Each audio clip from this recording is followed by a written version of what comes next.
This video, I want to talk to you about why the professionals earns more than you do.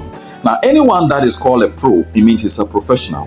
What they have been doing is that they practice over and over.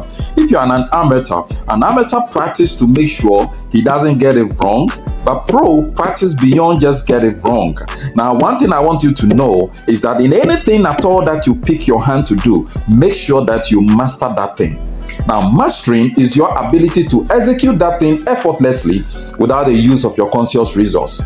Your conscious resource, when it's in use, then it means that it takes much more effort to get that thing down. But until you practice and practice and practice, it gets to a level that when you touch that thing without thinking, you can get it executed effortlessly.